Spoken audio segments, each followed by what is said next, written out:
নমস্কার, আমি ডক্টর সুরজিৎ গড়াই, কলকাতার অ্যাপোলো মাল্টি স্পেশালিটি হসপিটালে as a professor and consultant dermatologist practice করি।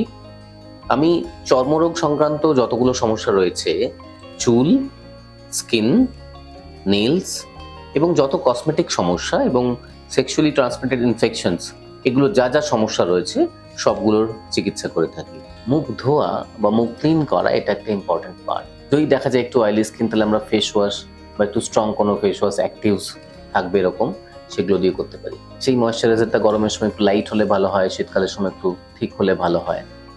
যেই ময়েশ্চারাইজারটা স্কিনটাকে প্রোটেকশন দেবে, যেগুলো রিপেয়ার করবে স্কিনকে, মোস্টলি ভিটামিনস, সেই ভিটামিন সিরামগুলো, নায়াসিনামাইড, ভিটামিন সি, রাত্রিবেলায় ক্লিনজার বা ক্লিন করার জন্য ফেস ওয়াশ, তারপরে সেরাম, তারপরে ময়েশ্চারাইজার।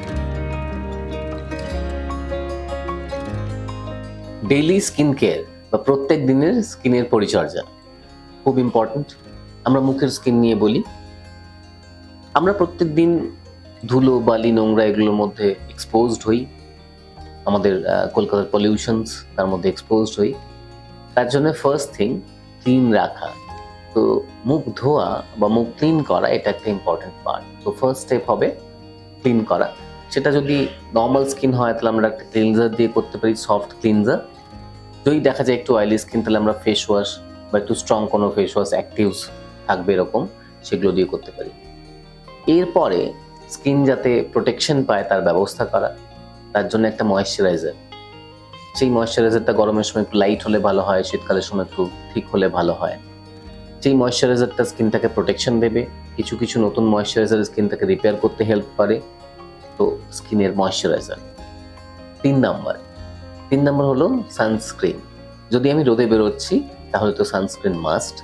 যদি বাড়ির ভিতরে থাকছি এবং আমাকে আর্টিফিশিয়াল লাইটে, যেরকম লাইটে আমি এখন বসে রয়েছি, পুরো লাইটে থাকতে হয়, তাহলে আরেকটা সানস্ক্রিন রয়েছে যেগুলো ইনডোর লাইট থেকে প্রোটেকশন দেয়, সেই ধরনের সানস্ক্রিন ইউজ করা। সো ক্লিন করা, প্রোটেকশন দেওয়া এবং সানস্ক্রিন লাগানো এটা মর্নিংয়ের জন্য মাস্ট। বাড়ি থেকে বেরোনোর আধ ঘন্টা আগে এটা কমপ্লিট করে বেরোলে ভালো হয়। রাত্রিবেলায় আমরা যেরকম ঘুমোই ঠিক সেরকম স্কিনও রেস্ট নেয়।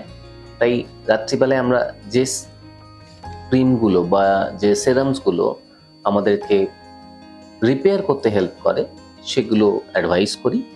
সেই জন্য রাত্রের দিকে আমরা বলি প্রথমে ক্লিন করা, তারপরে একটা রিপেয়ার সেরাম। সেগুলো অনেক রকম হতে পারে, এখন ইউটিউবে চারিদিকে দেখা যায়, আপনারা জানেন।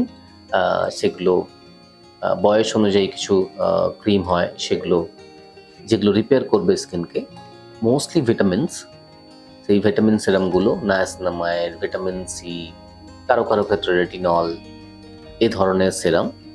এছাড়াও আর অনেক কিছু রয়েছে। যদি কারো স্পেসিফিক প্রবলেম রয়েছে, কারো দাগ রয়েছে, তার জন্য পিগমেন্ট রিডাকশন ক্রিম হতে পারে, কারো কোনো ডিজিজ স্পেসিফিক প্রবলেম রয়েছে তার ক্রিমগুলো হতে পারে। এরকম ধরনের একটা কোনো ক্রিম, সিরাম এগুলো লাগানো এবং রাত্রে শোয়ার সময় আরেকবার ময়েশ্চারাইজার লাগিয়ে যাওয়া। তো রাত্রিবেলায় ক্লিনজার বা ক্লিন করার জন্য ফেস ওয়াশ, তারপরে সেরাম, তারপরে ময়েশ্চারাইজার। এইটুকু বেসিক যদি স্কিন কেয়ার করি তাহলে আমরা অনেক ভালো রাখতে পারবো স্কিনকে লং টার্মের জন্যে। যাদের ক্ষেত্রে 25-30 হয়ে যাচ্ছে, তারা আস্তে আস্তে অ্যান্টি এজিং ক্রিমস কিছু রয়েছে সেগুলো ইন্ট্রোডিউস করতে পারে। এরকম করে করতে থাকলে আমরা স্কিন ঠিক রাখতে পারবো।